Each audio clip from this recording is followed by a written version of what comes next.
প্রিয় ভাই নওজোয়ান বাবা, সবার কাছে আমরা সবার কাছে কথা স্পষ্ট, একটি অনিবার্য সত্য বাস্তবতা আমাদের জীবনের চিরন্তন সত্য হলো আমাদেরকে মরে যেতে হবে। এই সত্যকে অস্বীকার করার, এই সত্যকে ভুলে যাওয়ার কোনো সুযোগ নেই। ভুলে গেলেও মরে যাবেন, মনে থাকলেও মরে যাবেন, হাসলেও মরে যাবেন, কাঁদলেও মরে যাবেন, দুঃখ বেদনায়ও মরে যাবেন, আনন্দ ফুর্তিতেও মরে যাবেন। কেউ থাকবে না। রাজপ্রাসাদের অট্টালিকাতে যে থাকে সেও মরে যাবে, জীর্ণ কুঠির কুড়ে ঘরে যে থাকে, দেখা উপরের দিকে তাকান, উপরে তারা গণেন, গণ ভাই, তারা গণ, গইনা জানাও কটা হয়েছে মোট, উপরে কি দেখো, এদিকে তাকাও ভাই। সময় গুনে গুনে বারবার আমি সময়ের দিকে তাকাচ্ছি, অনেক রাত হয়েছে, রাত 12টা পার হয়ে গেছে। সারা রাত চুক্তি ওয়াজ করলে ফজরের নামাজ পড়বে কখন? তাহলে এই জন্য বললাম, একটি অনিবার্য সত্য যে হাসি কিংবা কান্না, আনন্দ কিংবা বেদনা, আমাদেরকে মরে যেতে হবে, আমাদেরকে মৃত্যুবরণ করতে হবে। সমস্ত আউলিয়া, বুজুর্গ, পীর, মাশায়েখ তাসাউফ তাজকিয়ার যত মেহনত করে, আধ্যাত্মিকতার যত মেহনত করে, মানুষের অন্তর পরিশুদ্ধ করার যত মেহনত করে, তন্মধ্যে সব তরিকা, সব আউলিয়া বুজুর্গদের একটি সবক আছে মুরিদদের প্রতি। অনেকগুলো সবকের মধ্যে এটা একটা সবক, যে মৃত্যুর মুরাকাবা। এটা সব বুজুর্গদের একটা সবক, যে মাঝে মাঝে চোখটা বন্ধ করে কিছুক্ষণ মৃত্যুর কথা স্মরণ করা, মৌতের কথা স্মরণ করা, যে একদিন এই ব্যস্ততম এই জিন্দেগি আমার স্তব্ধ হয়ে যাবে। নবীজি সাল্লাল্লাহু আলাইহি সাল্লাম বলছে, আকসিরু যিকরা হাদিমিল লাযযাত, আমার উম্মত এই জিহ্বা যেটা আজকে তোমাকে হাজারো আইটেমের স্বাদ বলে দেয়, গরুর গোশতের আলাদা, খাসির গোশতের আলাদা, মুরগির গোশতের আলাদা, হরেক রকম মাছের স্বাদ আলাদা, একদিন সত্য সত্য এই জিহ্বা স্বাদ স্তব্ধ হয়ে যাবে। তোমার চোখের পলক, হাতের স্পন্দন, হৃদয়ের স্পন্দন সব ঠান্ডা হয়ে যাবে, স্তব্ধ হয়ে যাবে। সেই মৃত্যুকে বেশি বেশি স্মরণ করো, যে মৃত্যু তোমার জিহ্বার স্বাদ বন্ধ করে দিবে, যে মৃত্যু তোমার চোখের পলক নিভায়ে দিবে, যে মৃত্যু তোমার হৃদয়ের স্পন্দন স্তব্ধ করে দিবে। আল্লাহ নবী সাল্লাল্লাহু আলাইহি ওয়াসাল্লাম বলছেন। তো এখানে মহান আল্লাহ পাক রব্বুল আলামিন বলছে, বান্দা তোমার মনে থাকে আর না থাকে, তুমি গুরুত্ব দাও আর খামখেয়ালি করো, তুমি আনুগত্য করো আর নাফরমানি করো, মনে রাখো বান্দা, যে অবস্থাতেই থাকো না কেন, একটি নির্দিষ্ট সময়ে সত্য সত্য মৃত্যু যন্ত্রণা তোমার চলে আসবে। প্রত্যেক মানুষের, আমার ভাই আমি দেরি করব না, অল্প সময়, তর্জমা বলতে বেশিক্ষণ লাগবে না, এই মূল কথাটা বুঝাইতে চাইছো। প্রত্যেক মানুষ মনে রাখতে হবে, 1 নাম্বার তো আমরা মৃত্যুবরণ করব, 2 নাম্বার হলো মৃত্যুর পূর্ব মুহূর্তে, মৃত্যুর পূর্বক্ষণে ইমানদার হোক আর নাফরমান হোক, নবী হোক আর রাসূল হোক, আর শ্রেষ্ঠ কাফের হোক, মুশরিক হোক, প্রত্যেককেই সাকরাতুল মাউত, মৃত্যুর যন্ত্রণা ভোগ করতে হবে। ওয়াজাআত সাকরাতুল মাউত, সমস্ত মাখলুকের মৃত্যুর পূর্ব মুহূর্তে মৃত্যুর যন্ত্রণা হয়, এটাকে সাকরাতুল মাউত বলে, সাকরাতুল মাউত বলে। তিনি নবী হন, তাকেও সাকরাতুল মাউত, মৃত্যুর যন্ত্রণা ভোগ করতে হবে। আবার সে নাফরমান, পাপী, কাফের, মুশরিক হোক, তাকেও মৃত্যুর যন্ত্রণা ভোগ করতে হবে। কিন্তু পার্থক্য হইল, একজন মুমিন, একজন মুত্তাকি, একজন ইমানদারের মৃত্যু যন্ত্রণা যখন শুরু হয়, তখন সে খুশিতে, আনন্দে আরো উৎফুল্ল হয়ে যায়, যে হ্যাঁ, আমার মালিকের সাথে, আমার বন্ধুর সাথে মুলাকাতের সময় হয়ে গেছে। আল মাউতু জাসরুন ইউসিলুল হাবিব ইলাল হাবিব। ইমাম কুরতুবী রাহমাতুল্লাহ আলাইহি তার কিতাব আত-তাযকিরা ফি আহওয়ালিল মাউতা ওয়া উমুরিল আখিরা কিতাবে লিখছেন, মৃত্যু হলো একটা পোল, একটা ব্রিজ, একটা সাঁকো। যেই সাঁকো, যেই ব্রিজের এই পারে মুমিন মুত্তাকি, ওই পারে মহান আল্লাহ। এপারের মুমিনের বন্ধু, ওই পারে যিনি দাঁড়িয়ে আল্লাহ, ওই পারের যিনি আল্লাহ, এপারে তার বন্ধু মুমিন। এই ব্রিজটাই শুধু পার হওয়া বাকি। এই ব্রিজটা অতিক্রম করলেই এপারের বন্ধু ওই পারের বন্ধু মালিকের সাথে মিলবে।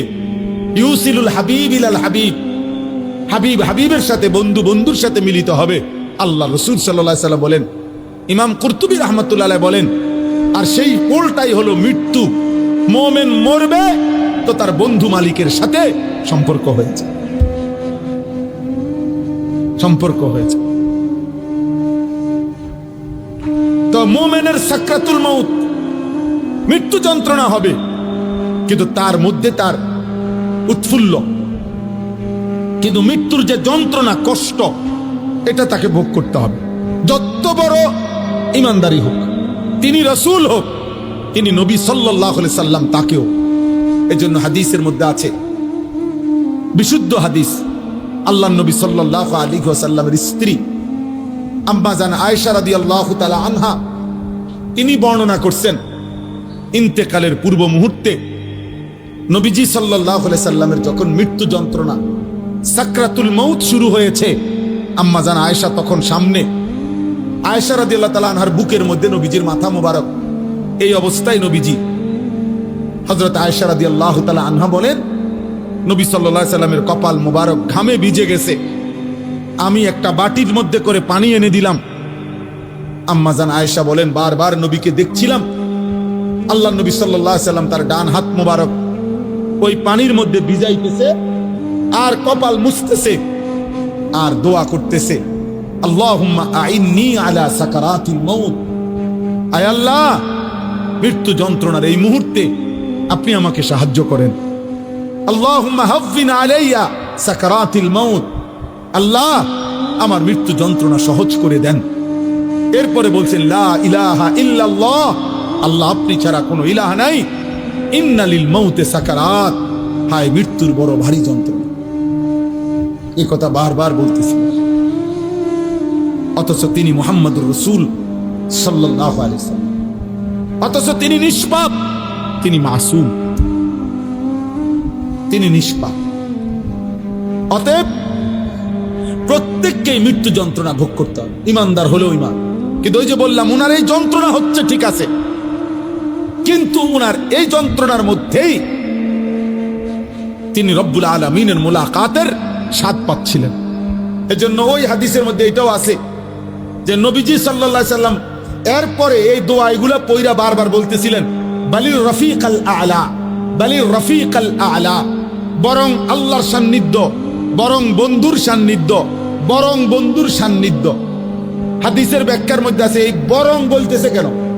বরং বন্ধুর সান্নিধ্য মানে কি?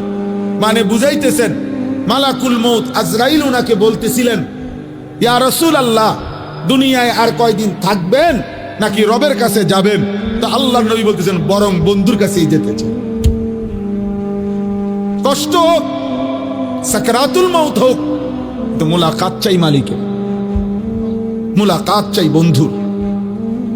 এই জন্য আমরা কিতাবে পড়ছি, হযরত ইব্রাহিম আলাইহিস সালাম, উনাকে মালাকুল মউত আজরাইল আসছে, আয়েশা বলছে, আপনার জান কবজ করতে চাই, আপনি অনুমতি দেন। হাদিসের মধ্যে আছে, প্রত্যেক নবীকে মৃত্যুর পূর্বে মালাকুল মউত জানায়, অনুমতি চায়। অনুমতি না নিয়ে কোনো নবীর জান কবজ করা হয় নাই। তো ইব্রাহিম আলাইহিস সালাম বললেন, আজরাইল, আমার একটা ছোট্ট প্রশ্ন আছে আল্লাহর কাছে, তুমি একটু জিগাইয়া আসো। যাও, তুমি জিগাও। তো আজরাইল মালাকুল মউত বলছে, আচ্ছা বলেন। তো তুমি গিয়া বলবা আল্লাহর কাছে, আয়াকবিজুল খলিল রুহা খলিলিহি, আল্লাহকে জিজ্ঞাসা করবা গিয়া যে ইব্রাহিম জানতে চাইছে কোন বন্ধু কি বন্ধুর জান কবজ করে? বন্ধু বুঝি বন্ধুরে মাইরে লাগে? আমি না আপনার বন্ধু? ইব্রাহিম আলাইহিস সালাম কার বন্ধু? কথা বলে না, আল্লাহর বন্ধু কিনা? তো ইব্রাহিম আলাইহিস সালাম বলতেছে, যাও গিয়া জিগাও কি বন্ধু এটা? বন্ধু বন্ধুরে মারতে কয়? বন্ধু বুঝি বন্ধুর জান কবজ করে? সুবহানাল্লাহ। আল্লাহ তাআলা তখন বললেন, জিব্রাইল, আরে আজরাইল, মালাকুল মউত, তাহলে এক কাজ করো, তোমারে আমি আরেকটা প্রশ্ন করতেছি ইব্রাহিমকে বলার জন্য, তুমি হেইটা গিয়া কও, যাও, আবার যাও। তো মালাকুল মউত এসে এবার ইব্রাহিম আলাইহিস সালামকে বললেন, আপনার কথার জবাবে আল্লাহ তাআলাও একটা প্রশ্ন করছেন, আপনি হেইটার উত্তর দেন। তো বলছে কি? তো আল্লাহ তাআলা জানতে চাইছেন, আয়াকরাহুল খলিল লিকা খলিলিহি, বন্ধু কি তাহলে বন্ধুর মুলাকাত সাক্ষাৎ চায় না? বন্ধু কি বন্ধুর সাক্ষাৎ পছন্দ করে না? তাইলে ইব্রাহিম আলাইহিস সালাম বুঝছে, হায় হায়, এ তো মারা না, এ তো বন্ধুর মুলাকাত, এ তো মৃত্যু না রে, এ তো আমার সেই মালিকের মুলাকাত। পুরাটা জীবন আমি যার জন্য পরীক্ষা দিছি, যার জন্য আমি নমরুদের আগুনের কুণ্ডলিতে পড়লাম, যার জন্য আমার জীবনটা নবীদের মধ্যে সবচেয়ে বেশি অঞ্চল ছাড়ছে, হিজরত করছেন, এলাকা ছাড়ছে বেশি ইব্রাহিম আলাইহিস সালাম। তো সে তো বন্ধুর মুলাকাত। এজন্য দোস্ত, প্রথমে এই কথাটা বুঝাইতে চাইলাম যে মৃত্যুর যন্ত্রণা প্রত্যেকের হবে, বাকি মোমেন মুত্তাকি ইমানদার তার মৃত্যু যন্ত্রণা তার আনন্দের বিষয়। কষ্ট হচ্ছে ঠিক আছে, কিন্তু আনন্দ হচ্ছে যে আমার রবের মুলাকাত। এবার তার বিপরীতে দোস্ত, তার বিপরীতে সাকরাতুল মউত যদি কোনো নাফরমানের শুরু হয়, পাপী, তো তাফসীরের মধ্যে আছে প্রত্যেক মানুষকেই তো বললাম মৃত্যু যন্ত্রণা ভোগ করতে হবে। আজকে নওজোয়ান, এই তোমাদের কাছে আমার বিশেষ কথা এটা, একটু শুধু ইনসাফের সাথে শোনো, কষ্ট করছো ভাই। অনেক সদ্য ওলামারা বয়ান করছেন,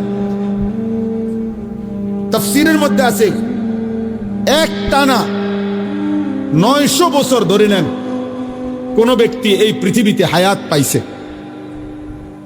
আর 900 বছর 950 বছর হায়াত পাওয়া এই পৃথিবীতে কারো উদাহরণ আসেনি?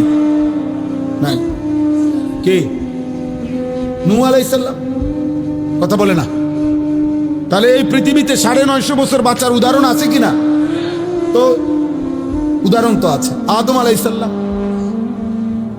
তাহলে এই জন্য বললাম, কেউ যদি 900 বছর একটানা পৃথিবীতে হায়াত পায়, দোস্ত মনোযোগ দিয়ে কথাটা শোনো, কিন্তু এই 900 বছর সে আল্লাহর নাফরমানি করছে, কিন্তু 1 সেকেন্ডের জন্য 900 বছরের দুনিয়ার হায়াতে কোনোদিন কোনো দুঃখ, কষ্ট, যন্ত্রণা, বেদনা পায় নাই, একটা সুইয়ের আঘাত লাগে নাই, একটা কাঁটার আঘাত লাগে নাই, সে হাসি খুশি আনন্দ ফুর্তি এই মৌজ করে এই জীবনটা চলছে।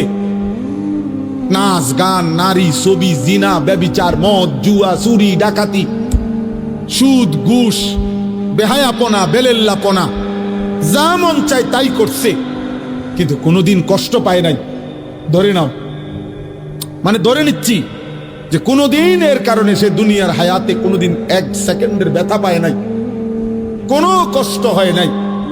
খোদার কসম, তাফসীরে লিখছে এই 900 বছরের নাফরমান জীবনে যে কোনোদিন কোনো দুঃখ দেখে নাই, মৃত্যুর যন্ত্রণা তার যখন শুরু হবে, সাকরাতুল মউত, আল্লাহর কসম বাপ, 1 সেকেন্ডের মৃত্যু যন্ত্রণা, খোদার কসম, এই ছেলেরা তারে 900 বছরের সুখ আর আনন্দ 1 সেকেন্ডে ভুলায়।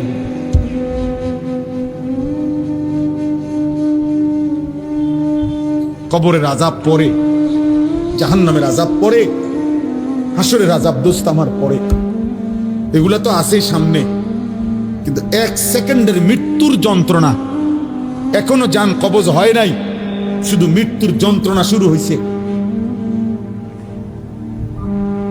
নাফরমান 1 সেকেন্ডের মৃত্যু যন্ত্রণায় 1000 বছরের আনন্দ ভুলে যাবে, আর কোনোদিন মনে পড়বে না তার যে জীবনে সে কোনোদিন সুখ দেখছে কিনা। সুখ দেখেছে কিনা? কাল্লা ইযা বালাগাতিত তারাকি ওয়া কিলা মান রাক ওয়া যান্না আন্নাহু আল ফিরাক ওয়ালতাফাতিস সাকু বিস সাক ইলা রাব্বিকা ইয়াওমা ইদিনিল মাসাক। আল্লাহ বলেন নাফরমানের জান কবজের সময় মালাকুল মউত আজরাইল কলিজার থেকে তার রূহটা টান দিয়া ছিঁড়ে ফেলবে, আর ছিঁড়ে ফেললেই কণ্ঠনালীর কাছে আইসা তারাকি মানে কণ্ঠনালীতে আইসা বিঁধে যাবে, রূহটা আটকাইয়া যাবে। এরপরে খোদার কসম তাফসীরের মধ্যে লিখছে নাফরমানের জান রূহ মালাকুল মউত আজরাইল টাইনা হেসরাইয়া কোন কাবাব কোন শিকের মধ্যে যদি গোশত লাগানো থাকে সেখান থেকে যদি শেষ গোশতের অংশগুলো টাইনা টাইনা সিরা সিরা বাহির করে, কোন গরম কিছুর মধ্যে যদি তুলা লাগে তো তুলা যদি টাইনা টাইনা বের করে, কোন ব্যান্ডেজ থেকে যদি তুলা ছিঁড়ে ছিঁড়ে বের করে, আল্লাহর কসম নবী বলছে উম্মত মালাকুল মউত আজরাইল নাফরমানের রূহটা শরীর থেকে এইভাবে টাইনা টাইনা চিরা চিরা বাইর করবে। ফালাউলা ইযা বালাগাতিল হুলকুম ওয়া আনতুম হিনাইযিন তানজুরুন ওয়া নাহনু আকরাবু ইলাইহি মিনকুম ওয়ালাকিন লা তুবসিরুন।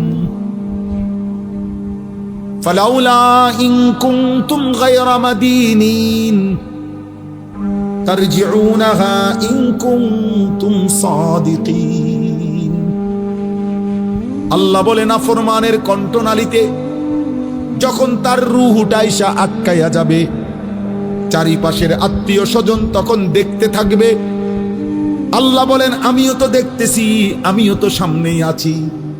আল্লাহ তখন চ্যালেঞ্জ করে বললেন, হে নাফরমান পাপী, তোর আত্মীয় স্বজনকে বলো না এই মুহূর্তে তোমারে মালাকুল মউত আজরাইল থেকে ফিরাইয়া রাখতে।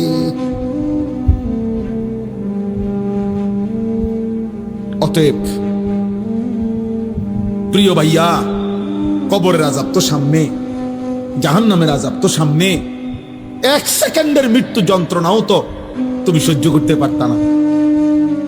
হযরত আমর ইবনুল আস রাদিয়াল্লাহু তাআলা আনহু নবীজির বিখ্যাত সাহাবী, ওনাকে বলা হয়েছিল মৃত্যুর পূর্বে ওনার ছেলে, উনি ইমানদার, উনি সাহাবী, ওনার ছেলে আব্দুল্লাহ ইবনে আমর ইবনুল আস উনিও সাহাবী। ছেলে বলতেছিলেন মৃত্যুর পূর্বে, আব্বা আপনার কাছে এই মুহূর্তে, শেষ মুহূর্তে মৃত্যু যন্ত্রণা কেমন মনে হইতেছে? প্রিয় ভাই শোনো, হযরত আমর ইবনুল আস বলছেন, ইয়া বুনাইয়া কাআন্না জিবালাদ দুনিয়া আলা সাদরি ওয়া কাআন্নি আতানাফাসু মিন সাকবিল ইবরা। এই কিতাব আমার কাছে গাড়িতে আছে। ওয়া জাআত সাকরাতুল মাউত বিল হক, এটাই কিতাবের নাম। আমার কাছে একটা আরবি কিতাব আছে, এই কিতাবের নামে এটা, এই কিতাবে লিখছে। হযরত আমর ইবনে আস বলে, পুত, এই বাপ সন্তানকে বলছে, বাবা রে, আমার মনে হচ্ছে কাআন্না জিবালাদ দুনিয়া, দুনিয়ার সমস্ত পাহাড়গুলো আমার বুকে চাপ দিয়ে রাখছে।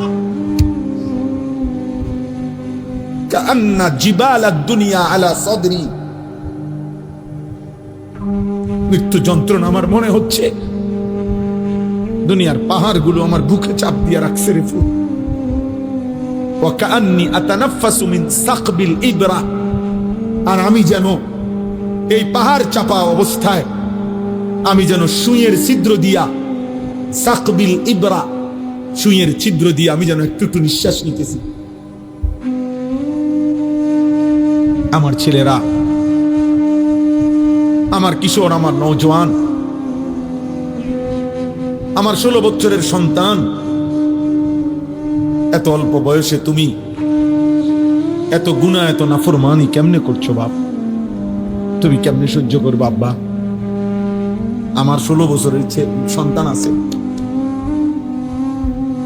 আমার প্রথম সন্তানের বয়স 16 বছর বরাবর। এই জন্য 16 বছর বয়সী ছেলে তুমি আমার সন্তান।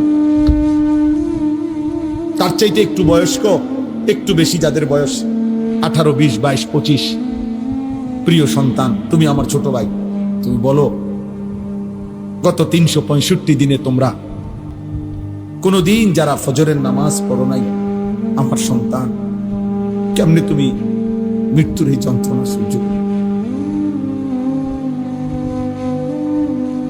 বলো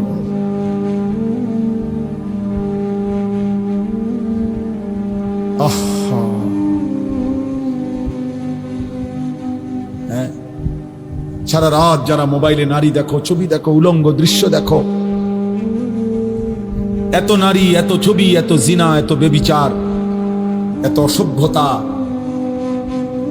নিজের হাত যারা নিজের লজ্জাস্থানে গুনাহের কাজে ব্যবহার করছো, কি করছো বাপ?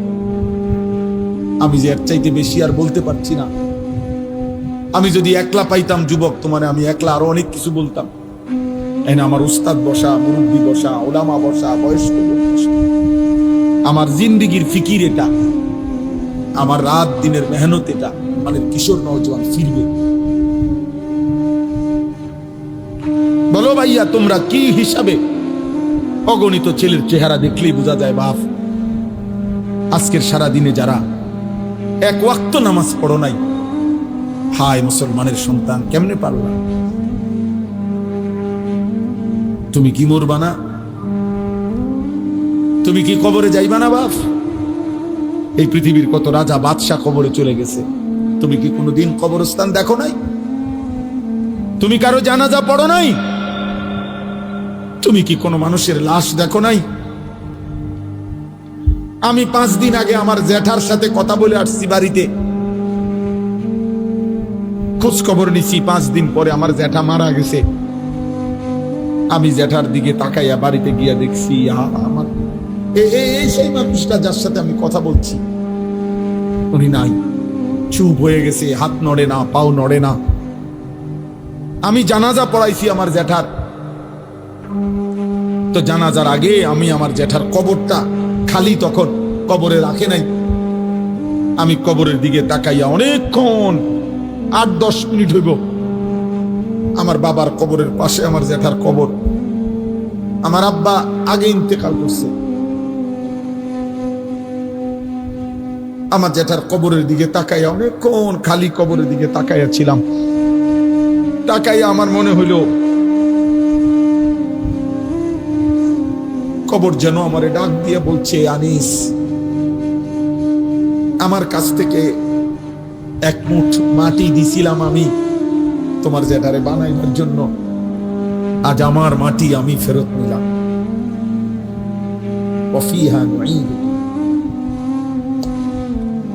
নওজোয়ান, তোমার মাটি মাটির কাছে ফেরত চলে যাবে। তুমি মাটি ছাড়া আর কিছু না। তোমার এই চোখ, নাক, কান, হাত, পাও, হ্যাঁ, এটা চোখ, নাক, কান, মাটি। ওই মাটির টুকরা। ওয়ালাকাদ খালাকনাল ইনসানা মিন সুলালাতিন মিন তিন। আল্লাহ বলছে, শুকনো মাটি থেকে, ঠনঠনে মাটি, আমি সেখান থেকে মানুষকে সৃষ্টি করেছি। তুমি মাটির একটা টুকরা ছাড়া কিছু। আর মাটির এক টুকরা এত অহংকার করা এত বড় মালিকের সামনে সাজে না রে বাপ, উচিত না, উচিত না।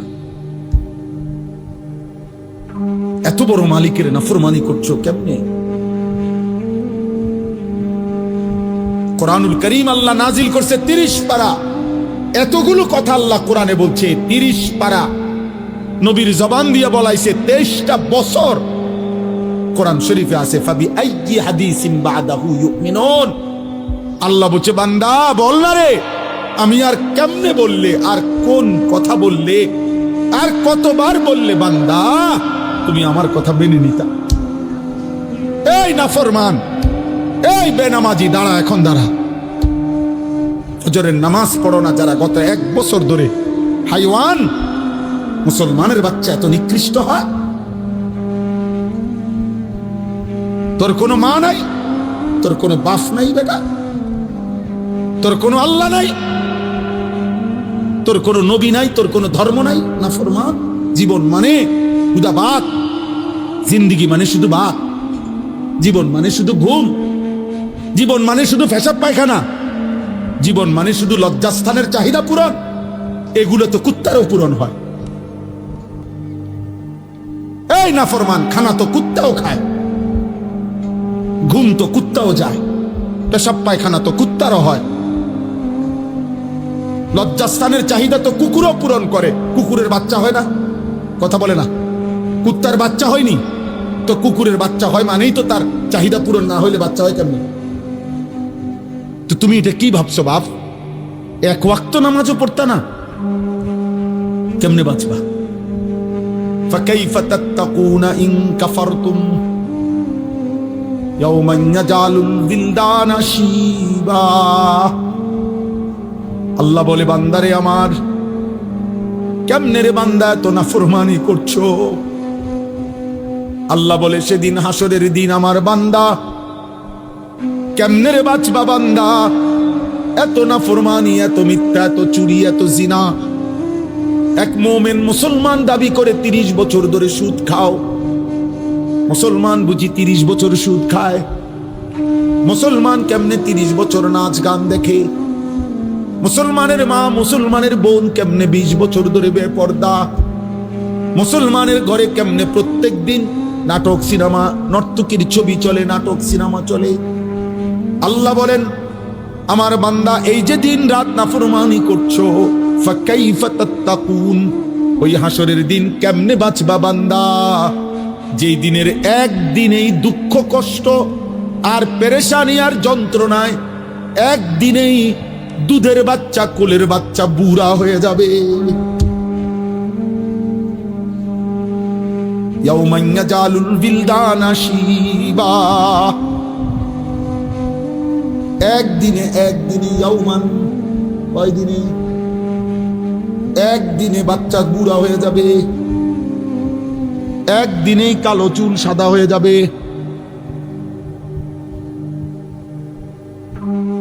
খামখেয়ালি করো না বাপ, শেষ কথা শেষ। তুমি আল্লাহর বেষ্টনীতে আছো, আমি, আমাদের জন্য আল্লাহ তাআলার ইন্তজাম করা আছে। তুমি আল্লাহর এই ইন্তজামের বাইরে যাইতে পারতা না। আল্লাহর বেষ্টনীর ভিতরে থাইকেই মৃত্যুর যন্ত্রণা আসবে। এই কথাটাই আল্লাহ এখানে বলছে। এবার দেখেন তর্জমা শুনেন, তো শেষ কথা। আমার ভাই, আমি বলে গেলাম, আমার সন্তান, আমার ছেলেরা, আমার বাবারা, আমার ভাইরা, আমি বলে গেলাম স্পষ্ট, দয়া করে মরণকে স্মরণ করো, ভুলে যেও না। তুমি ভুলে গেলেও মরে যাবা। বলে আমার মনে ছিল না, মনে না থাকলেও মৃত্যু হবে, হবে? কথা বলে না, বলো না ছেলেরা, বলো। তুই মরে যাবে বাপ। এই মোবাইল থাইকা যাবে, ফেসবুক থাইকা যাবে, এগুলো হারায় যাবে। তোমার চোখের ওই নারীও হারায় যাবে, হয়তো কোনোদিন আর মনেও পড়বে না কারো কথা। কিন্তু গুনাহগুলো সাথে নিয়া তোমার হাসরের ময়দানে দাঁড়াইতে হবে। এই পাপগুলো নিয়েই তোমাকে দাঁড়াইতে হবে। এই জন্য আমি কিশোর নওজোয়ানের পরিবর্তনের খুব প্রত্যাশিত। আমার এক ছোট্ট জিন্দিগি প্রয়োজন, আমি দিয়ে দিলাম।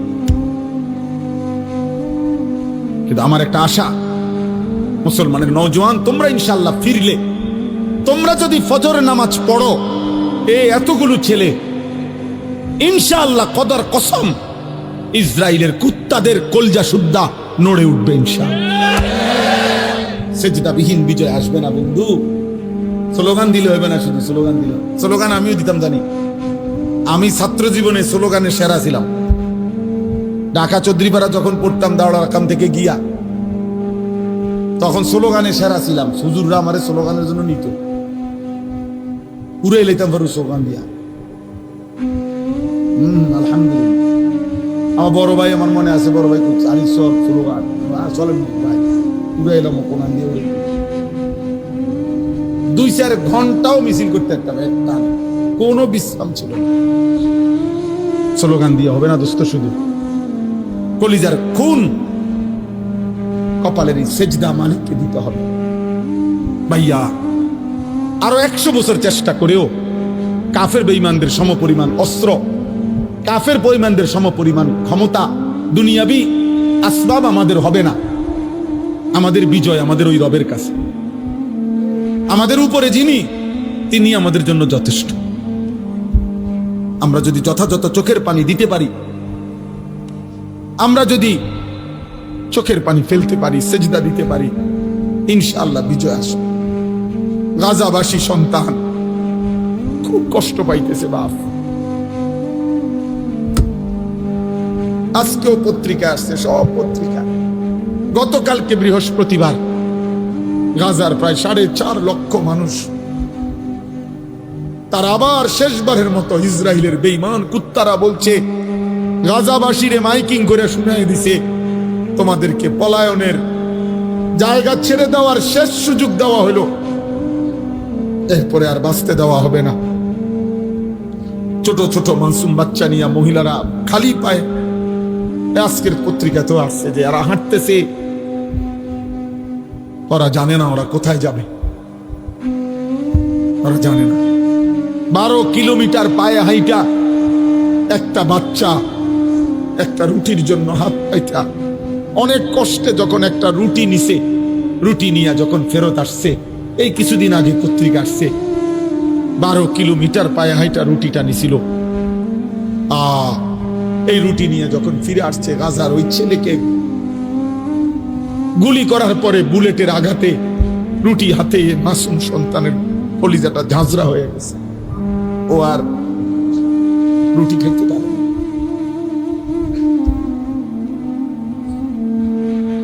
আর তোমরা নারী দেখো, ছবি দেখো, তোমরা আর সেজদা দিও না, তোমরা উলঙ্গ দৃশ্যই দেখো।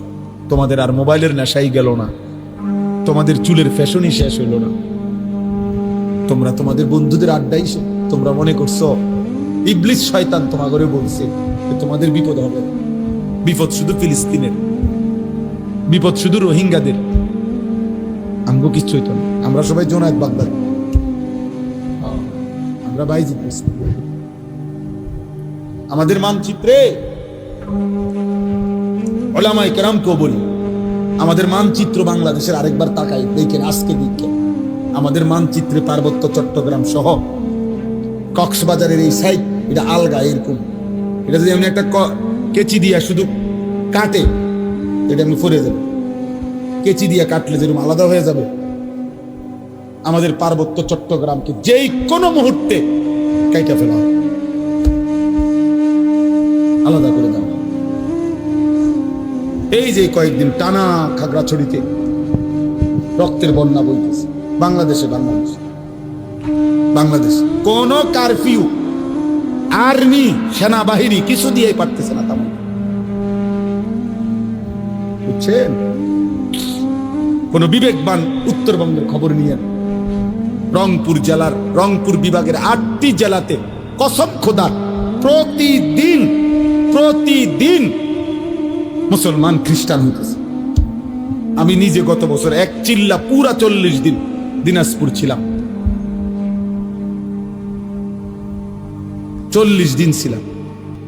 আমি রন্ধ্রে রন্ধ্রে আমার গাড়িটা দিয়া, আমার গাড়ি সহ চিল্লা দিছি, ড্রাইভার সহ পুরাটা জেলা চষে বেড়াইছে, 3 জেলা অনবরত দৌড়াইছে 40 দিন। হুজুর আলহামদুলিল্লাহ 63টা জামা কাটরা গেছে, 950 মানুষ আল্লাহ রাস্তায় বেরিয়েছে আলহামদুলিল্লাহ। কিন্তু আমি দেখছি সেখানে অগণিত, শুধু দিনাজপুর জেলাতে 500-র উপরে ছোট বড় গির্জা এবং চার্চ আছে। আমি এবার রমজানের ঈদের পরে 2 দিন কুড়িগ্রাম তালমনির হাট সফর করছিলাম, সেখানে আমি নিজ চোখে দেখছি, কসম খোদার, এমন 2 ভাইকে দাওয়াত দিছি, তারা খ্রিস্ট ধর্ম প্রচার করে, তারা আগে মুসলমান ছিল। আশ্চর্যের কথা হলো 2 জনের মধ্যে এক ভাই 7 বছর মসজিদে ইমামতি করে, এই কোরআন হাতে বলল, ও খ্রিস্টান, ও এখন খ্রিস্ট ধর্ম প্রচার করে। আমার নওজোয়ান আলেম, তাগড়া জওয়ান আলেম যারা, যুবকের কোনো রাত নাই, যুবকের কোনো দিন নাই। যুবক ইচ্ছা করে যদি কদ্দুর মেহনত বিশ্রাম নেয় তো বিশ্রাম নিল, নয়তো যুবকের কোনো রাত হয় না। যুবক চাইলে সারা রাতও মেহনত করতে পারে, যুবক চাইলে সারা রাতও মেহনত করতে পারে। এই জন্য নওজোয়ান আলেম যারা আছেন আজকের এই মুবারক মাহফিলে আপনাদেরকে বলি, আপনারা আরেকটু ফিকির করেন এই ছেলেদের জন্য, কিশোরদের জন্য, নওজোয়ানদের জন্য, ওদেরকে ফেরাবার। যে যে যে দূর বললে হয়, কেউ বললে 10,000 হবে, আরেকজনে আসলে 1000 হবে, আমনে বললে একজনও তো শুনবে, অসুবিধা কথা বোঝেন না? আপনি একজন রেকর্ড না, আমি কইলে হইনব কেরা, অমুক বক্তা আনতেব না, একের সব বক্তা আনতেব না, না সব বক্তা হইতেব জরুরি না, আল্লাহর কথা বলতে হবে এটা জরুরি, উম্মতকে ফিরাইতে হবে এটা জরুরি। এই ছেলেদের দরকার, এরা যদি না ফিরে, এরা যদি সেজদা না দেয়, এরা যদি ফিরে না আসে, তাহলে আগামীর মাহাদির পক্ষে লড়বে কে? দাজ্জালের বিরুদ্ধে লড়বে কে? বুড়ারা, 90 বছরের বুড়া চাচা যারা, কি যুবক বলো, নওজোয়ান, মাহাদির পক্ষে লড়বে বুড়ারা না? কে লড়বে বলো, কে লড়বে? আমি বলো, আমি লড়বো ইনশাআল্লাহ, ইনশাআল্লাহ। ফজরের সেজদা দাও, আমি ওয়াদা দিলাম ইনশাআল্লাহ, ফজরের সেজদা দিলে হয় তুমি, নয়তো তোমার বংশধর মাহাদির পক্ষে লড়বে ইনশাআল্লাহ। এটা হাদিসের বর্ণনা।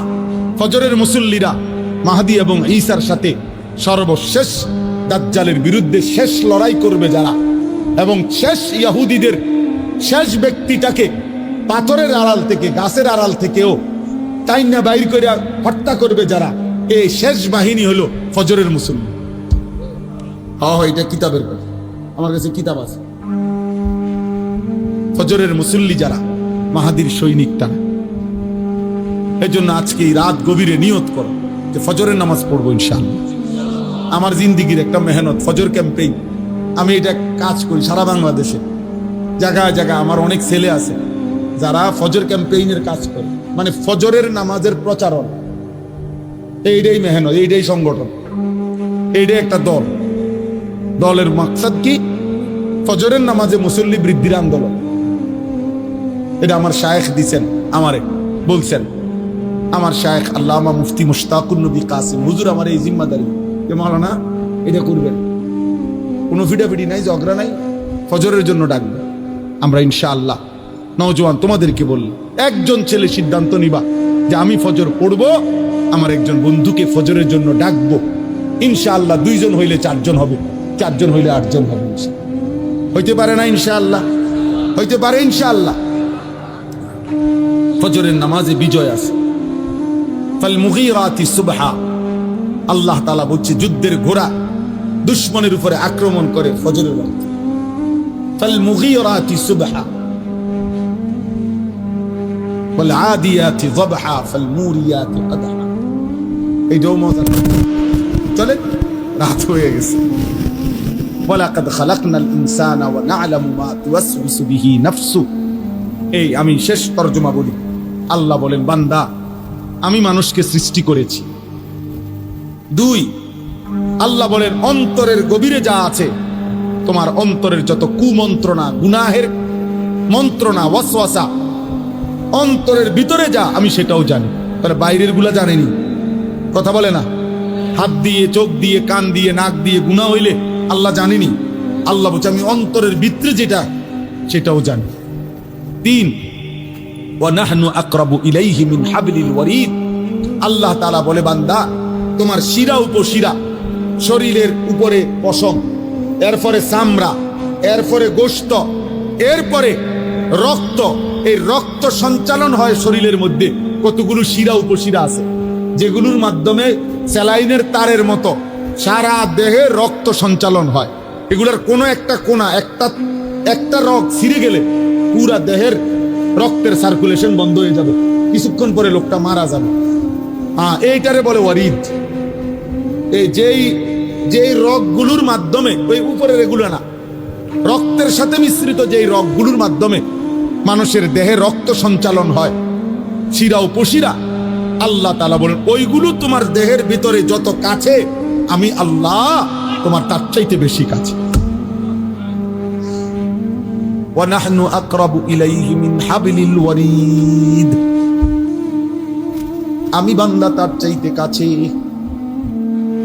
ওমা তাকুনু ফি শানিন ওমা তাতলু মিনহু মিন কুরআনিন ওয়ালা তা'মালুনা মিন আমালিন ইল্লা কুন্না আলাইকুম শুহুদান।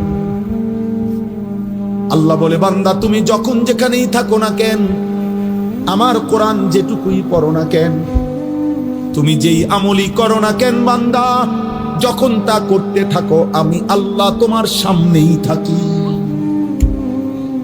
ইয তুফিদুনা ফি, আমি আছি তো বান্দা। আয়াহসাবু আল্লাম ইয়ারাহু আহাদ, আল্লাহ বলে বান্দা, আমার বান্দা কি ভেবেছে তাকে কেউ দেখে না? আমগরে কেউ দেখে না, দেখে না। একে আরো জোরে বলো, আরো জোরে বলো, জোরসে বলো, আল্লাহ। ইদ ইয়াতালাক্কাল মুতালাক্কিয়ানি আনিল ইয়ামিনি ওয়া আনিশ শিমালি কাঈদ। আল্লাহ বলেন, আমি তো আছি বান্দা, সাথে সাথে ডানে বামে 24 ঘন্টা দুইজন ফেরেশতা আছে, আছে কিনা? মা ইয়ালফিজু মিন কাউলিন ইল্লা লাদাইহি রাকিবুন আতীদ। আল্লাহ বলেন, এর অতিরিক্ত তোমার জবান দিয়ে, এই দুই ঠোঁটের মাঝখান দিয়ে যা কিছু উচ্চারণ হয়, ভালো কিংবা মন্দ, দরকারি কিংবা বেদরকারি, জিকির কিংবা গালি, ভালো কিংবা মন্দ যাই বের হয়, আরেকজন সদা তৎপর চৌকান্না ফেরেশতা তোমার কথা এবং জবানের উচ্চারণগুলো লিখছে। এই 5টা আল্লাহ বলেন, আমি তোমাকে বানিয়েছি, আমি তোমার অন্তরের ভিতরেরটাও জানি, আমি তোমার ভিতরের রগ ও রেশারও কাছে, আমি আল্লাহর 2জন ফেরেশতা ডানে বামে আছে, আমি আল্লাহর আরেকজন ফেরেশতা তোমার জবানের উচ্চারণ লেখে। এই বেষ্টনীর মধ্যে অবস্থায় ওয়াজাআত সাকরাতুল মাউতি বিল হক, একদিন সত্য সত্য তোমার মৃত্যু যন্ত্রণা চলে আসবে। কামে লাগাইলেও আসবে, নষ্ট করলেও আসবে। যালিকা মা কুনতা মিনহু তাহিদ, এই মৃত্যু থেকেই তুমি পলায়ন করেছিলে। অতএব আল্লাহ বলেন, তুমি কামে লাগাও আর নষ্ট করো, তুমি হায়াত আমলে কাটাও আর নাফরমানিতে কাটাও।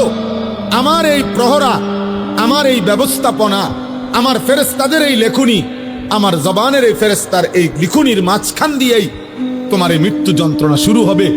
আর তুমি মরে যাবা, কবরে যাবা, একদিন হাসরের ময়দানে তোমার এই জিন্দেগির ভালো কিংবা মন্দের হিসাব হবে। আর তুমি তখন জানতে পারবা যে তোমার জিন্দেগি কি করা উচিত ছিল, কি করা উচিত ছিল না। কিন্তু সেদিন বুঝবা, লাভ হবে। হবে কথা বলে না হবে? ইয়াউমা ইযিন ইয়াতাযাক্কারুল ইনসান ওয়া আন্না লাহুদ যিকরা। আল্লাহ বলেন, সেদিন সব মনে পড়বে, কিন্তু মনে পড়ে কি লাভ? এই জন্য রাত গভীরে আমি অনুরোধ করলাম, সবাই আমরা ইনশাআল্লাহ দিন মানব, আল্লাহকে মানব, ঠিক আছে ইনশাআল্লাহ? 5 ওয়াক্ত নামাজ পড়বো তো ইনশাআল্লাহ? ফজরের নামাজ, ফজরের নামাজ আলাদাভাবে বলেন, ফজরের নামাজ কোন নামাজ? ফজরের। রাসূলুল্লাহ সাল্লাল্লাহু আলাইহি সাল্লামের একটা সুন্নাত আমল করার চেষ্টা করো। উঠো না ভাই, দোয়া করে ওঠো। রাসূলুল্লাহ সাল্লাল্লাহু আলাইহি সাল্লামের একটা সুন্নাত জীবনটা সাজাইবার চেষ্টা করা। নবীজির একটি সুন্নাত দামি। আমি ব্যক্তিগতভাবে প্রতিদিন বাংলাদেশের একজন শ্রেষ্ঠ বুজুর্গ, বাংলাদেশের একজন অন্যতম বুজুর্গ, গাজীপুর কাপাসিয়ার হযরত অধ্যক্ষ মিজানুর রহমান চৌধুরী হযরতের এই কিতাব তালিমুস সুন্নাহ, বাংলা ভাষায় নবীজির সুন্নাতের উপরে পরিপূর্ণ বৃহৎ প্রায় 650 পৃষ্ঠার একটা কিতাব, যেখানে নবীজির সমস্ত সুন্নাত আছে। আমি ইচ্ছা করে হযরতের কাছ থেকে এগুলো আনাইয়া বিক্রি করি। আমার সাদা গাড়িতে 400 টাকা মূল্যে এটা বিক্রি হয়। অর্থ হইল উম্মতের ঘরে ঘরে নবীজির সুন্নাতের একটা বই পৌঁছুক, এটা আমার একটা দিলের তামান্না, দিলের একটা আশা। এই জন্য যাওয়ার পথে যাদের সুযোগ হয়, নবীজির সুন্নাত, সকল সুন্নাত ছোট বড় এই কিতাবের মধ্যে আছে। প্রায় 650 পৃষ্ঠা ব্যাপী একটা বই, 400 টাকা মূল্যে। যার সুযোগ হয় যাওয়ার সময় কিনে নেওয়ার চেষ্টা করবেন।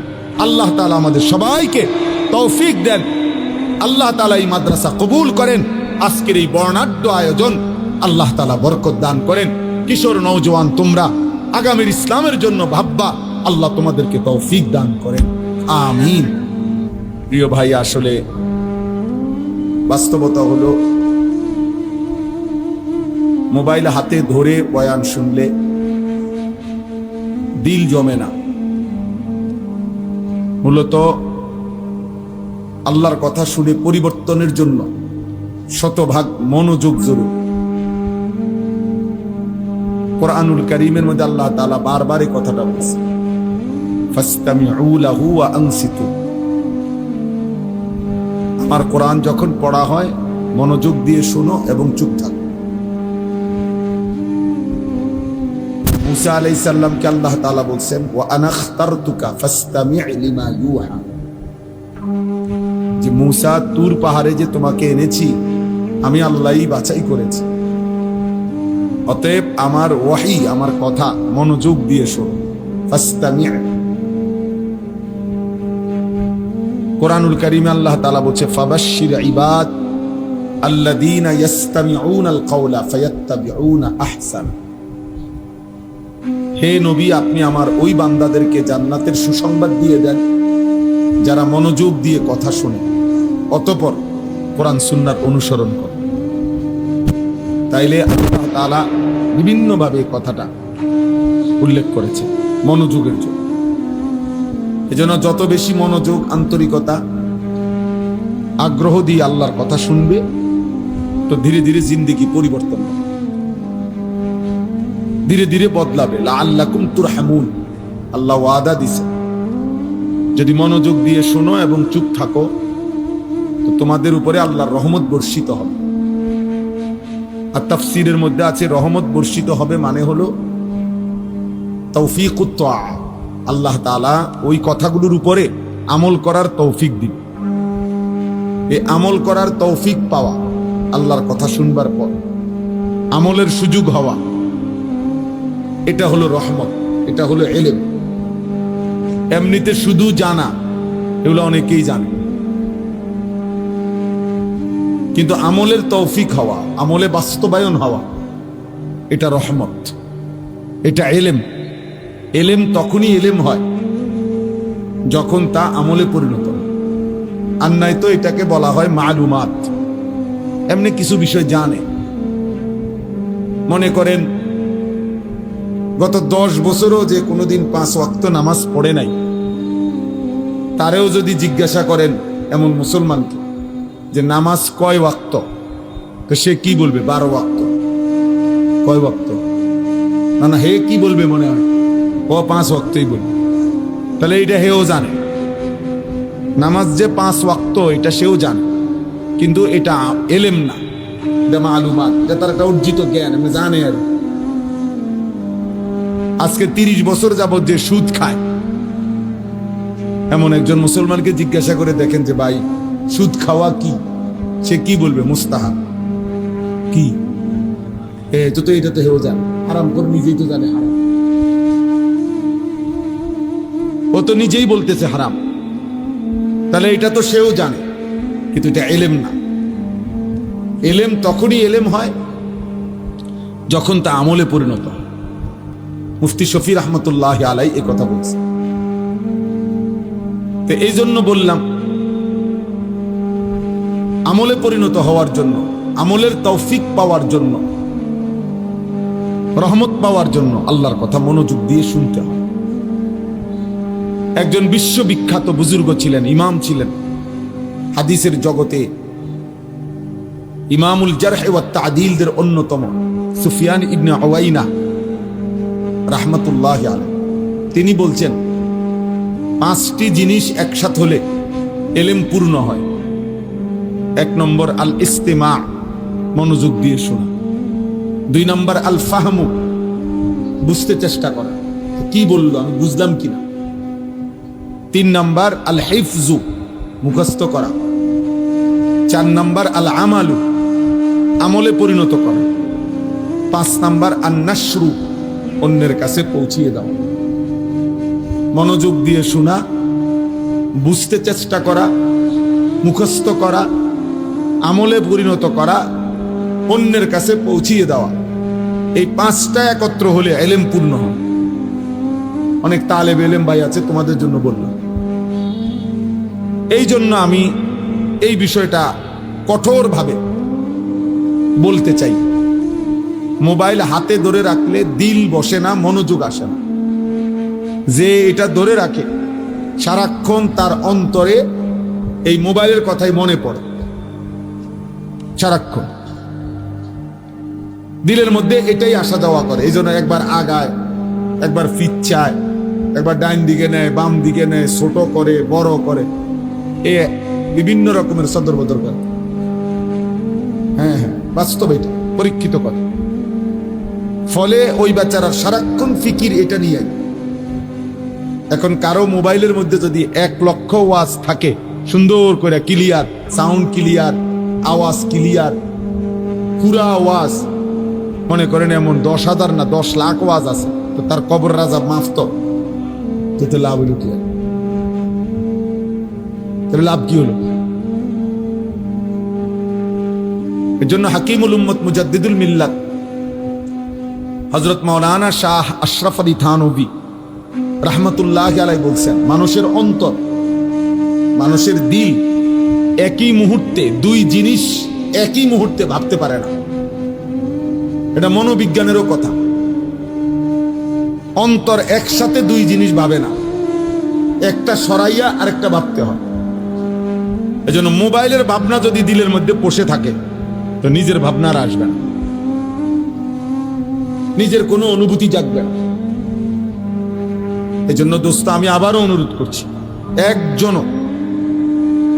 একজনও হাতে মোবাইল ধরে ভিডিও বা রেকর্ড করার চেষ্টা করো না, করো।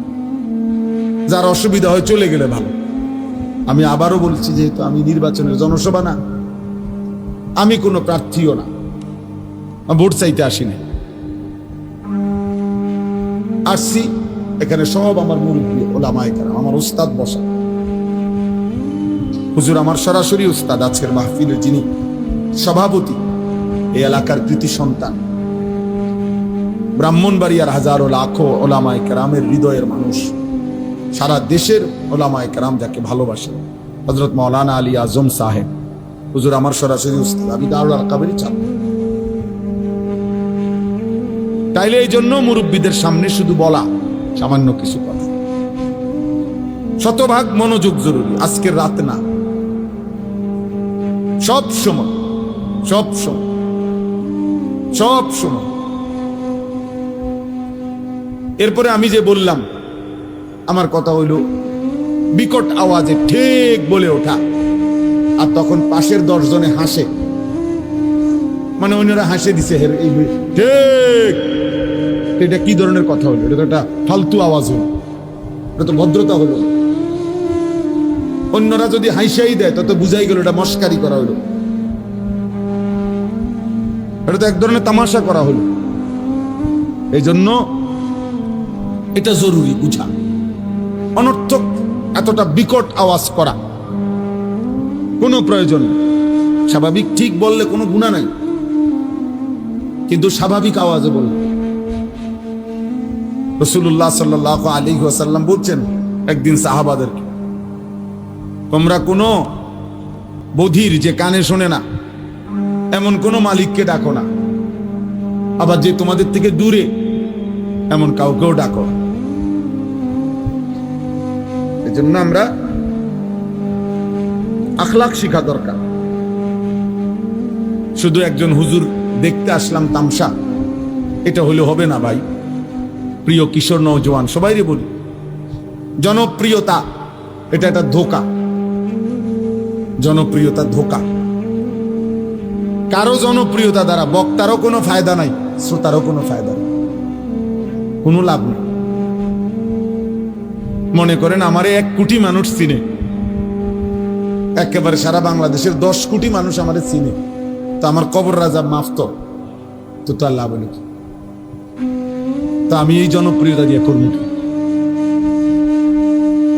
আর একটা ছেলে ভাবো ভাই, যে মনে করেন আমারে চিনে 10 লাখ মানুষ, 1 কোটি মানুষ আমারে চিনে, তো এতে তোমার লাভ কি? আমারে চিনলে তোমার কি? তুমি লাফাও কিতা? চিনে আমারে ফাল মার দি তুমি। কথা বুঝছেন না? মানুষের চিনে তো আমারে না, তো তোমার কিতা? তুমি এরকম লাভ মারো কা, দৌড় মারো কেন? তাইলে আমার জনপ্রিয়তা দিয়া তোমার লাভ কি? কথা বলে না। আমার জনপ্রিয়, আমারে চিনলে তোমার লাভ কি? আমারে না চিনলে তোমার সমস্যা কি? আমি তোমার ভাত খাই? এই জন্য না আমার কোনো ফায়দা আছে না আপনাদের কোনো ফায়দা আছে। উভয়ের জন্যই, বক্তা শ্রোতা উভয়ের জন্যই খোদার কসম ঈমান আমলের মধ্যেই ফায়দা। উসিকুম ওয়া ইয়া, যুগ যুগ ধরে বুজুর্গানে দ্বীন বলতেন, আল্লাহর কথা বলে বলতেন যে হে আল্লাহর বান্দারা, আপনাদেরকেও বলছি নিজেকেও বলছি। তাহলে কোরআনুল কারীমের সমস্ত কথার, আজকের সমস্ত ওয়াজের মুখাতাব সম্বোধন বক্তার জন্য, শ্রোতার জন্য। মানে যে কথাগুলো আপনাদেরকে আমল করতে বলা হয়, তো এগুলোর থেকে আমরা মুক্ত নাকি? আমরা বাদ? কথা বলে না, আমরা বাদ। বেশি বয়ে আবার প্রয়োজনীয় কথাটাও না কই, না কইতাম না, কথাই কইতাম না। এত ভালো আবার ভালো না, মানে প্রয়োজনীয় কথা বললেন, ঠিক আছে ইনশাআল্লাহ। তাইলে বুঝাইলাম আমরা উভয়ই মুখাতাব। আমাদের কোরআন যিনি বলতেছেন তাকেও সম্বোধন করে বলা হচ্ছে, যিনি শুনতেছেন তাকেও সম্বোধন করা হচ্ছে। কোরআনুল কারীমের মধ্যে আছে আল্লাহ তাআলা নবীজিকে বলছেন সাল্লাল্লাহু আলাইহি সাল্লাম, ফাকাতিল ফি সাবিলিল্লাহ লা তুকাল্লাফু ইল্লা নাফসাক ওয়া হাররিদিল মুমিনিন। সূরা নিসার আয়াত। সাংঘাতিক কথা এটা। আল্লাহ তাআলা আমাদের নবীকে বলছেন সরাসরি, বন্ধু আল্লাহর পথে যুদ্ধ করতে গিয়ে যদি আপনার সাথে একজনও না থাকে, কেউ নাই, আপনি একাই তবু আল্লাহর পথে যুদ্ধ করেন। ফাকাতিল ওয়াহিদ মুযাক্কারে হাজির, লা তুকাল্লাফু ইল্লা নাফসাক। কারো কোনো ব্যাপারে যদি জবাব আপনি নাও দেন, কিন্তু আপনি নিজের বিষয়ে মুকাল্লাফ, আপনাকে আপনার ঈমান আমলের ব্যাপারে কিন্তু জবাব দিতে হবে। লা তুকাল্লাফু ইল্লা নাফসাক, শেষ পর্যন্ত একা হলেও আপনি মুকাল্লাফ। আপনার নবীজি সাল্লাল্লাহু আলাইহি সাল্লাম একটি যুদ্ধে, হুনাইনের যুদ্ধে 12,000 সাহাবী নবীজির সাথে ছিলেন। যুদ্ধের প্রথম আক্রমণে, মানে অনেক ঘটনা, আমি শুধু মূল কথাটা বলতেছি। যুদ্ধের প্রথম, কাফেরদের প্রথম আক্রমণেই শুরুতেই 12,000 সাহাবী নবীজিকে ছেড়ে যুদ্ধের ময়দানে ছত্রভঙ্গ হয়ে গেছে। কিন্তু আল্লাহর নবী সাল্লাল্লাহু আলাইহি ওয়াসাল্লাম একা সেই যুদ্ধের দিন ময়দানে আপন জায়গায় মজবুতির সাথে দাঁড়িয়েছিল।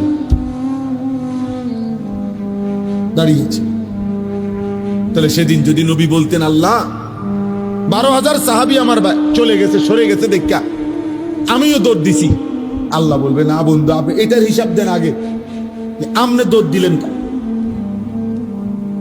আবু বকর, ওমর, ওসমান, আলী, হ্যাঁ করে আমি আলাদা জিগামু, তারার বিচার আমি তারটা করবো, কিন্তু আপনি দৌড় দিচ্ছেন কেন? আমাদের কি সমস্যা? তাহলে রাসূলুল্লাহ সাল্লাল্লাহু আলাইহি সাল্লামও আল্লাহর কালাম, আল্লাহর বিধানের মুকাল্লাফ। আল্লাহ তাআলার প্রত্যেকটি কথা যা তিনি উম্মতের কাছে পৌঁছাইছেন, তা উনার নিজের জন্য, তা উনার নিজের জন্য। উনি নিজেও তার শতভাগ আমল করেছেন। মা উরিদু আন উখালিফাকুম মা আনহাকুম আনহু। নবীরা বলতেন যে যে বিষয় থেকে তোমাদেরকে আমরা নিষেধ করি, উদ্দেশ্য আমাদের এই নয় আমরা তা করব না। গুনাহ তোমাদের জন্য গুনাহ, গুনাহ আমার জন্য গুনাহ, আমল তোমাদের জন্য আমার জন্য। এজন্য প্রিয় ভাই, বাবা, তালেবে ইলম, সবার জন্য আমার কথা, আমরা সবাই মিলে আল্লাহর কথার মুহতাজ, মুখাপেক্ষী। এজন্য বুজুর্গরা বলতেন উসিকুম ওয়া ইয়া, আপনাদেরকেও বলছি, নিজেকেও বলছি। পাকিস্তানের বিশ্ববিখ্যাত বুজুর্গ ছিলেন পাকিস্তানের এক সময় মুফতি আজম ছিলেন হযরত মাওলানা মুফতি রশিদ আহমদ লুধিয়ানভি রাহমাতুল্লাহ আলাইহি, বিশ্ববিখ্যাত ফতুয়ার কিতাব আহসানুল ফতুয়ার লেখক, অনেক বড় বুজুর্গ আলেম ছিলেন, মুজাহিদ ছিলেন। মুফতি রশিদ আহমদ লুধিয়ানভি রাহমাতুল্লাহ আলাইহির বয়ানের মধ্যে আমি পড়ছি খুতবাতুর রশিদ, ওইখানে লিখছে যে হযরত বলেন যে কথাগুলো আপনাদেরকে বলছি, উসিকুম ওয়া ইয়া, আপনাদেরকেও আমাকেও, হযরত বলেন নাহুর কায়দার কারণে উসিকুমের কুম আগে বলতে হইছে, ওয়া ইয়াকে পরে বলতে হইছে, গ্রামারের কারণে। নয়তো এটা উচ্চারণ করতে গিয়ে নিজের কথাটা আগে বলতাম, এরপরে বলতাম আপনাদের কথা। এই জন্য বাপ, আমি অল্প একটু সময় সামান্য কিছু কথা আরজ করতে চাই। আলহামদুলিল্লাহ, আমাদের মাথার তাজ যারা, তারা আজকের এই মাহফিলে বয়ান করছেন। খতিব আজম মুনাজিরে জামান আল্লামা নুরুল ইসলাম অলিপুরি দামাত বারাকাতুহু যেই মজমায় বয়ান করছেন, এরপরে আমগো মতো আঙ্গাল কাঙ্গাল ওইখানে বয়ান করা মানা। ছোট্টবেলার থেকে ছাত্র জীবন, তালেব ইলমের পুরাটা জীবন, যতদিন ছাত্র ছিলাম সবচেয়ে বেশি আকাঙ্ক্ষা করতাম যে অলিপুরি সাহেব হুজুরের একটা বয়ান শুনবার জন্য। আমি হুজুরকে নিজে বলছি যে হুজুর আজকে কত বছর বয়ান করে? ওই যে কমপক্ষে 52 বছর বয়ানই করে। বয়স কত, শুরু করছে কখন? সুবহানাল্লাহ। আজ থেকে 50 বছর আগেও মনে হয় যেই আওয়াজ, যেই শব্দ, যেই বিশ্লেষণ, 50 বছর পরেও একই শব্দ, একই উচ্চারণ, একই বিশ্লেষণ, অলিপুরি অলিপুরি। আমি এই জন্য প্রায় বলি আল্লামা নুরুল ইসলাম অলিপুরি দামাত বারাকাতুহুম তিনি একটা ব্র্যান্ড, মানে এই নামটাই একটা ব্র্যান্ড।